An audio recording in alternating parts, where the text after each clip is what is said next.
Hello, my name is Hasib Ullah. I'm with MHA Financial Services. I've been a tax accountant for over 10 years now. I am getting a lot of calls these days, especially every other call I receive is about what to bring to file your taxes. And that's why I'm making this video, so that it's easier for the client to bring in the paper that they need to bring. If you have worked last year, if you were employed, you would be getting a T4 slip from your employer. You have to bring that. If you were on EI, or if you have received partial employment insurance throughout the year or part of the year, you would be bringing me a T4E slips that is available in the Service Canada website. If you don't have it, I should be able to pull it out from the government site. If you have invested money into stocks, or if you have money sitting in a savings account, if you have made any purchase of stock and you have sold stock and you have made money, or even if there is capital loss, there should be a form called T5008 for stocks. Interest income would be either in T3 or T5. You would have to bring me those slips that you receive from your financial institution. If you have studied last year, you went to school, there will be a form called T2202A. This form is available towards the end of February, so you would have to bring me that form as well. If you have received universal child tax benefit for your child under the age of 6, so the child tax benefit or the universal child tax benefit for the first 6 months, January to June, is taxable. There should be a receipt for that. Old age security, if you have received a pension, old age security, or a RIF, there would be T4 RIF, T4AP for pension, T4A OAS for old age security. You would have to bring me those slips. If you have commission income, annuities, or other pension, there will be a T4A slip. You would have to bring me that. If you were on social assistance, or you had worker compensation benefit, or if you lived in a social housing or a low-income housing, there will be a form called T5007. You would have to bring me that.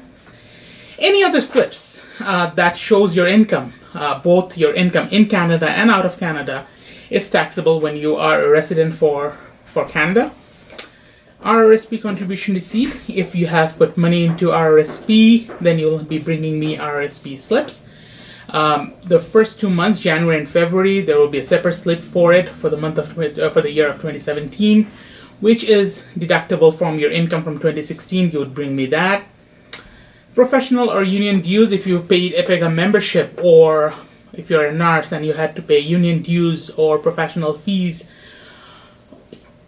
you would have to bring me those slips as well.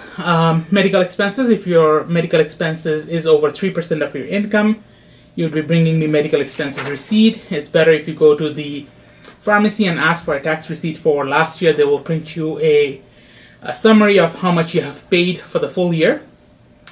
If you have taken transit, there will be a transit pass that you can bring in that is also claimable against your taxes.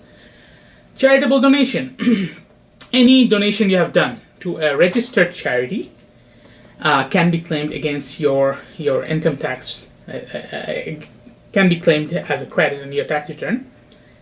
I also get asked, how much do we get for charitable receipts? You get 15% on the first 200 federal, 10% on the first 200 provincial, so it's a combination of 25% on the first 200, 50% on the rest. So if, for example, a $1,000 charitable donation to a registered Canadian charity will get you about $450 in your income tax.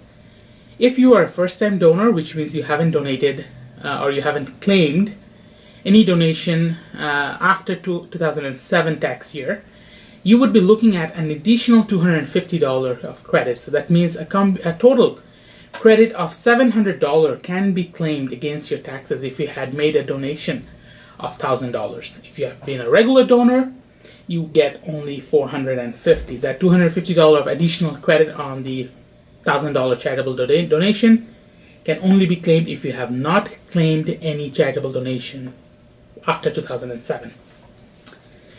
Political contribution credit receipt can also be claimed. Childcare expenses, if you have child going to a daycare or childcare, you can bring me that. Noon supervision for school is also, or can also be claimed as a childcare expense. You can bring me that receipt as well. That should be available in the CBE website when you paid that money. Children Arts and Children Fitness credit. Children Arts used to be $500. It has been reduced to $250 for 2016. Children Fitness used to be $1,000, has been reduced to $500. So if you have a receipt for those, you can bring me those. Moving expenses can be claimed as long as you have moved 40 kilometers closer to work. So if you have those receipts, you can bring those. And you would also have to get a letter from your employer saying that they did not pay you, or from the new employer saying that they did not pay you for any moving expenses. Interest paid on student loan. If you have student loan and you're paying interest, that interest that you're paying on the student loan can be claimed against your taxes. You can bring the statement that shows how much you have paid. So you can get one from National Student Loan. The other one would be from Alberta, or if you've moved from a different province, it could be from Ontario. There would be a separate statement for that, which will show how much you have paid in interest for last year. You can bring your last year's notice of assessment if you have it. If not, then that's fine. I will be able to pull it up.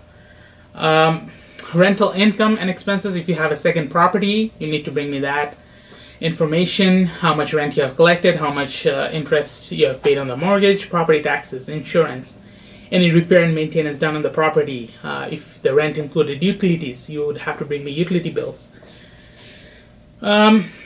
Any property that you have disposed or you have bought in 2016 needs to be reported in your income tax return.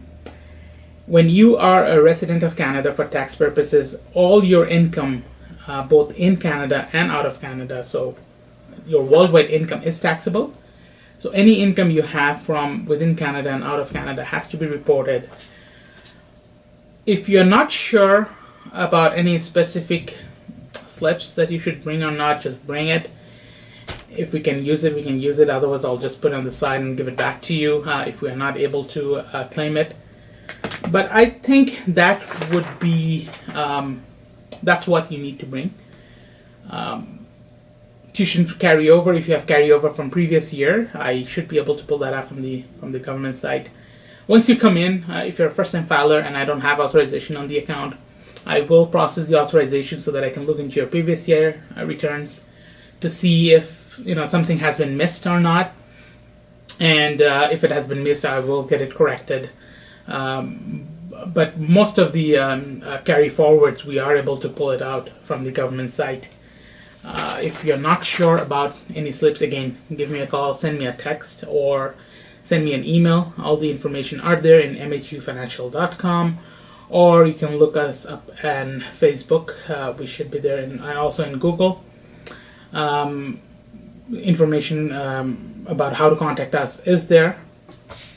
You can call me or send me a text at 403-383-2038, and I would reply you back within 24 hours. Thank you.